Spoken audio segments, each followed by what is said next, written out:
Hi friends, అప్పటికప్పటికే ఈజీగా గోధుమ రవ్వతోటి పెరుగుతోటి ఈజీగా వేసుకోవచ్చండి ఈ దోశ అనేది.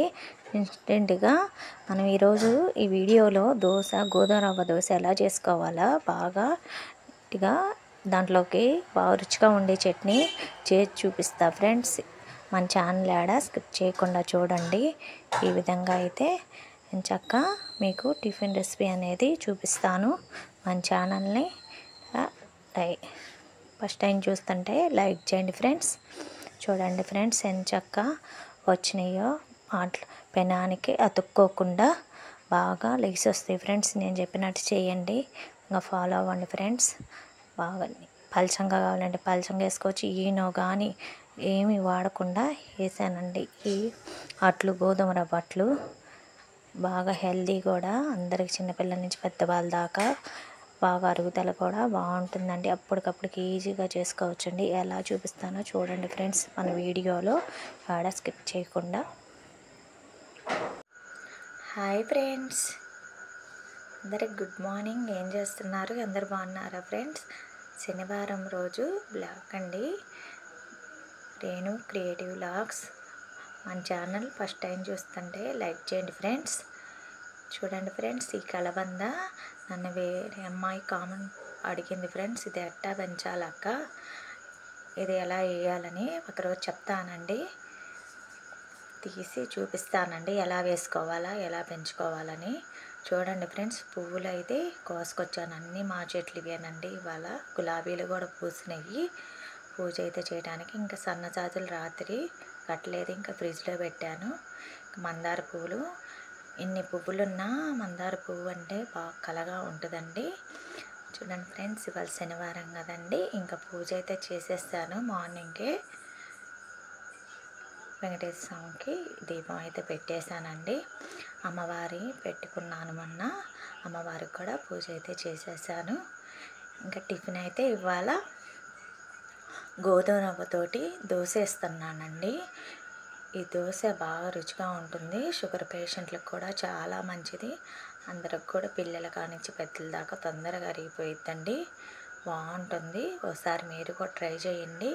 ఒక కప్పు గోధుమ రవ్వ తీసుకున్నాను, అదే కప్పుతోటి 1 కప్పు పెరుగు వేసుకొని, గట్టి పెరుగు 2 కప్పులు నీళ్ళు వేసుకొని కలిపి పెట్టేసుకోండి. తగినంత సాల్ట్ వేసుకొని ఒక గంట నానబెట్టుకుంటే సరిపోయిద్దండి. పొద్దున్నే లేవగానే నానబెట్టుకున్నారనుకో, టిఫిన్ వేసుకునే ముందు వేసుకుంటే సరిపోయిద్ది. 1 స్పూను సరిపడిన సాల్ట్ వేసేసుకొని బాగా కలిపేసి పక్కన పెట్టేసుకోవాలి. మన చట్నీ అవి చేసుకునే లోపల ఇది నానిపోయిద్దండి. ఒక 1 అవర్ నానబెడితే ఏంటంటే మనకి బాగా స్మూత్గా, బాగా స్పైసీనెస్గా బాగా కరకలాడుతూ వస్తాయండి దోశలు అనేవి. ఎమ్మటే వేసుకుంటే ఏంటంటే మనకి బంకలాగా సాగుద్ది. నానితే ఏంటంటే రవ్వలో ఉన్న క్వాంటిటీ కూడా బాగుంటుంది. ఈ విధంగా ఒక 1 అవర్ అయితే నానబెట్టి పక్కన పెట్టేశాను. చూడండి, ఇంకేం కలపలేదండి, సోడా ఉప్పు అదేమీ అవసరం లేదు. మనం పెరుగు వేసుకున్నాం కాబట్టి బాగా పొంగి బాగా వస్తాయి. ఇంకా అయితే మూత పెట్టేసి పక్కన పెట్టేసుకోండి. చట్నీకి అయితే ఈ దోశల్లోకి అయితే ఈ చట్నీ సూపర్గా ఉంటుందండి. ఎప్పుడు నేను ఇలానే చేస్తాను, మీరు కూడా ట్రై చేయండి. ఎండుమిరపకాయలు, ఉల్లిపాయ, టమోటాలు 2, చిన్నులపాయలు రెమ్మలు తీసి 4-5 పెట్టుకోండి. చింతపండు కొద్దిగా సరిపోయిద్ది. అలా ఆయిల్ వేసేసుకొని, ఇంకేం వేసుకోరండి, జీలకర్ర అదేం అవసరం లేదు. అలా ముందు ఎండుమిరపకాయలు వేయించుకుంటే ఏగిపోతాయి, తర్వాత మెత్తపడిపోతాయి. అలా వేగిన తర్వాత మనం టమాటాలన్నీ వేసుకొని అవి కూడా వేయించుకోవాలి దోరగా, ఊరకనే మగ్గిపోతాయండి. ఆ విధంగా వేగిన తర్వాత కొత్తిమీర ఒక 1/2 కప్పు వేసుకోవాలి. కొత్తిమీర వేసుకుంటే ఏంటంటే మంచి రుచి ఉంటుంది. ఆ విధంగా కొత్తిమీర కూడా బాగా కలిపి వేయించుకోవాలి. ఏంటంటే ఈ చట్నీ కొబ్బరి చట్నీ, పల్లీ చట్నీ కంటే ఈ చట్నీ బాగా రుచిగా ఉంటుంది. అందుకని ఎప్పుడు నేను ఇదే చట్నీ చేస్తానండి. అది ఇంకా చల్లారిన తర్వాత మిక్సీ జార్లో బాగా మెత్తగా గ్రైండ్ చేసేసుకోవాలి. కొద్దిగా చింతపండు, కొద్దిగా సాల్ట్ వేసుకొని, చిటికెడు సరిపోయిద్దండి. టమాటాలు వేస్తాం కాబట్టి పులుపుకి మనం కొద్దిగా సరిపోయిద్ది. గోరంత వేసుకుంటే సరిపోయిద్ది. ఆ విధంగా మెత్తగా గ్రైండ్ చేసేసుకోవాలి. కొద్దిగా వాటర్ వేయకముందు గ్రైండ్ చేసుకోండి. తర్వాత వాటర్ వేసుకుంటే ఏంటంటే మనకు బాగా వస్తుంది. ముందుగానే వాటర్ వేసుకుంటే అంటే తొందరగా నలగదు, బాగుండదు. చూడండి, ఆ విధంగా వేసుకుంటే సరిపోయిద్ది. ఈ చట్నీ ఒకసారి ట్రై చేయండి మీరు. మామూలు దోశల్లో కానీ ఈ దోశల్లో కానీ బాగా రుచిగా టేస్టీగా ఉంటుంది. చూడండి, ఆ విధంగా వేసుకుంటే సరిపోయిద్ది. పోపు ఏం అవసరం లేదండి చట్నీకి. పోపు వేసుకుంటే టేస్ట్ మారిపోయిద్ది. అందుకని నేనైతే పోపు వేసుకోను. మీరైతే తినాలనుకుంటే పోపు వేసుకోండి. ఆ విధంగా అయితే మొత్తం కలిపేసి పోసేసుకుంటే సరిపోయిద్దండి. చట్నీ కూడా అయిపోయింది. కొంతమంది ఎర్ర చట్నీ కూడా వేసుకుంటారు. ఎవరు టేస్ట్ కొద్ది వాళ్ళు వేసుకుంటారులేండి. నేనంటే మా వాళ్ళు ఈ దోశల్లోకి ఎలా వేస్తే ఏంటంటే బాగా బోండాల్లో కూడా ఇలానే వేస్తాను. ఎవరు టేస్ట్ కొద్ది వాళ్ళు వేసుకుంటారు అండి. ఆ విధంగా కలిపేసుకుంటే సరిపోయిద్ది.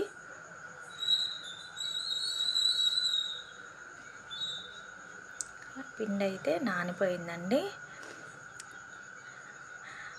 చూడండి, బాగా నానేలేక మనం వేసిన పెరుగు అంత బాగా పట్టేసింది. ఇంకే వాటర్ ఏం అవసరం లేదు, దాంతోనే వేసేసుకోండి. ఇంకా దాంతోనే వేసేస్తున్నాను. 2 ట్రిప్పులు అయితే సరిపోయిద్ది నేను వేసుకున్న దానికి. మీరు తక్కువ కావాలంటే అరకప్పు రవ్వ, ఒక అరకప్పు పెరుగు వేసుకోండి, సరిపోయిద్ది. ఆ విధంగా అయితే మొత్తం గ్రైండ్ చేసుకోవాలండి మెత్తగా.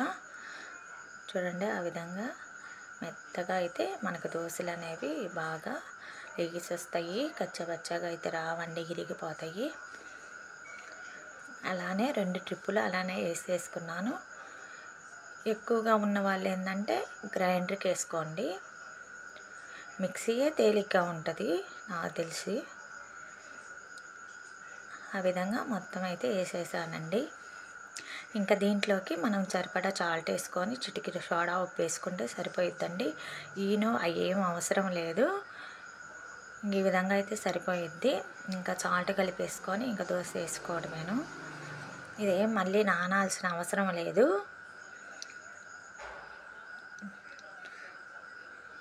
చూడండి, ఆ విధంగా కలిపేసి పెట్టేసుకున్నాను. ఈ దోశలు షుగర్ పేషెంట్లకైనా బాగా తినచ్చండి. మా ఇంట్లో 2 ఉన్నారు. నేను ఎక్కువ గోధుమ రవ్వ, జొన్నలు, రాగులతోటి ఎక్కువ చేస్తాను. ఈ విధంగా అయితే వారంలో 2 సార్లు వేస్తానండి.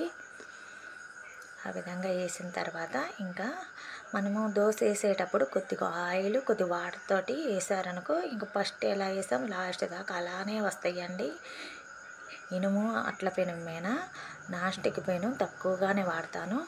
చూడండి, మనం సోడా ఉప్పు పైన బాగా హోల్స్ లాగా పొంగి ఎలా వచ్చినాయో ఆ విధంగా వస్తాయండి. 1 అవర్ నానబెట్టుకుంటే ఈనో ఏం అవసరం లేదు.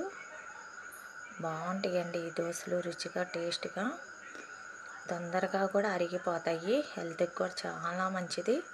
మనం రైస్ ఏమి యూజ్ చేయం కాబట్టి ఓన్లీ పెరుగు, గోధుమ రవ్వేను.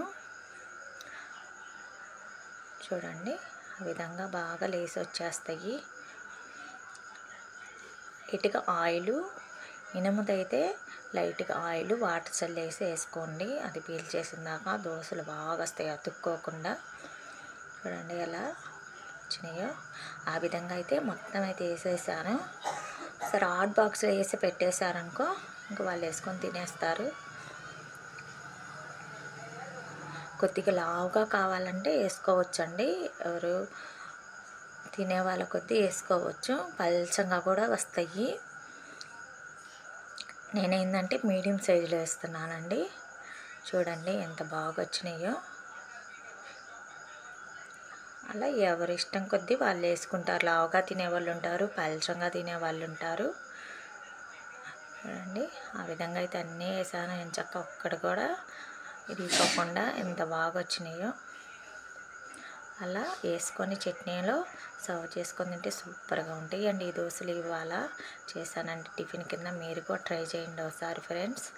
మన ఛానల్ నచ్చితే లైక్ చేయండి ఫ్రెండ్స్. చూడండి ఎంత బాగా తుంచుకొని వచ్చేస్తున్నాయో.